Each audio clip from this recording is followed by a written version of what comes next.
Bonjour à tous et bienvenue pour une édition de la mi-journée entièrement consacrée au Tour de France, la 9e étape de cette grande boucle qui va donc emmener les coureurs ici à Mulhouse où vous le voyez, nous sommes sur la ligne d'arrivée pour une journée qui s'annonce absolument passionnante. Et pour ajouter au suspense, à la difficulté, les forçats du bitume doivent composer, regardez, avec ceci des conditions météorologiques très compliquées. Vous le voyez, hier il a fait froid dans les Vosges, une chaussée glissante, des trombes d'eau, des conditions donc épouvantables. Les Vosges finalement décor parfait pour une explication au sommet avec la victoire hier d'un Français, la première victoire dans ce Tour de France 2014 pour un tricolore, Blaise Kadri de l'AG2R La Mondiale qui s'est imposé en solitaire devant Alberto Contador et Vincenzo Nibali, les deux favoris pour la victoire finale.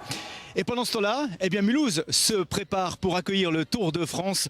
Vous vous en doutez, comme d'habitude, les contraintes ont été très compliquées pour organiser ce tour ici à Mulhouse. Il a fallu finalement transformer totalement le visage de la ville. Et le sprint final, eh bien, il a démarré ce matin avec la caméra de Bernard Stemmer et les commentaires de Stéphane Gaudry, reportage. Il est 6 h ce matin. Après quelques heures de repos, c'est le branle-bas de combat pour les 200 techniciens arrivés dans la nuit de Gérardmer. Ils ont la matinée pour monter de toutes pièces le village d'arrivée du Tour. 150 camions commencent leur balai sous la houlette du chef d'orchestre, Jean-Louis Pagès. Les bus équipes se garent là.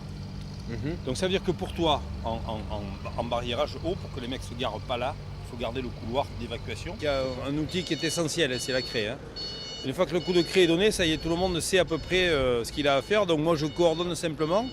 Mais évidemment c'est un travail donc, de préparation, de longue haleine, puisque je suis venu faire des repérages, des plans, des réunions dans les mairies, les préfectures, etc.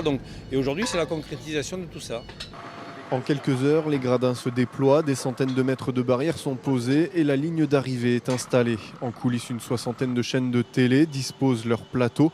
En tout, 7 hectares sont occupés, sans compter l'impact sur la circulation dans ce quartier qui héberge le commissariat et les transports en commun de Mulhouse. On a discuté avec le commissariat sur les accès et les sorties. On a vu avec Solera l'interruption de tramway, les sorties de bus, les rentrées de bus ce soir. Et bien sûr, comme je l'ai déjà dit, 19 000 courriers riverains pour les Mulhousiens afin qu'ils comprennent mieux ce qui est interdit et ce qui est possible. Et que le dispositif puisse se mettre en place sereinement. Dans quelques heures, des milliers de spectateurs, suivis par les 4500 personnes qui participent au Tour, arriveront. Pour les hommes de l'ombre, ce seront des heures de repos avant de tout replier ce soir et de partir pour la prochaine étape. Et vous voyez, les supporters sont déjà là pour attendre les coureurs qui arriveront donc vers 17 h. Gérardmer-Mulhouse, 9e étape, 5 cols, 170 km, dont le Markstein et le Grand Ballon. Départ tout à l'heure à Gérardmer vers 13 h 10. Départ où vous vous trouvez, Manuel Goetz, bonjour. Bonjour David, en effet les coureurs ne sont pas encore installés ici sur cette ligne de départ. Ils prendront place sous les ordres du starter vers 12 h 50 pour s'élancer à 13 h 10. En ce qui concerne le départ fictif, une étape redoutée par l'ensemble du peloton puisqu'il s'agit de la première vraie étape de montagne. Évidemment, on ne parle pas là des Pyrénées ou des Alpes, mais le massif vosgien va certainement réserver bien des surprises avec aujourd'hui ces 6 ascensions répertoriées pour le classement du meilleur grimpeur. On nous annonce une étape extrêmement nerveux.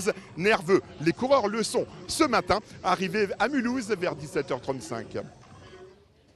On attendra évidemment les coureurs. En attendant, notre invité pour cette décision de la mi-journée, Jean Villemé, bonjour. Merci d'être avec nous. Vous êtes en charge de l'organisation de ce Tour de France ici à Mulhouse pour la ville de Mulhouse. Combien de personnes sont mobilisées dans vos services ? Au niveau des services de la ville de Mulhouse, environ 400 à 450 personnes ont été mobilisées sur l'ensemble du Tour. Nous avons bien sûr les services des sports, les services événementiels, fêtes et manifestations, la communication, le service de sécurité. Voilà en gros l'ensemble des services qui sont concernés par cette opération. Est-ce que le cahier des charges d'ASO était compliqué pour vous ? Alors le cahier des charges d'ASO n'est pas fort compliqué en tant que tel, il est surtout assez volumineux et il présente quelques petites complexités que nous n'avions pas en 2005, notamment sur la ligne d'arrivée, puisque en 2005 nous n'avions certes le site de Solea, le siège, mais le tram ne circulait pas. Il y avait les rails, mais le tram ne circulait pas.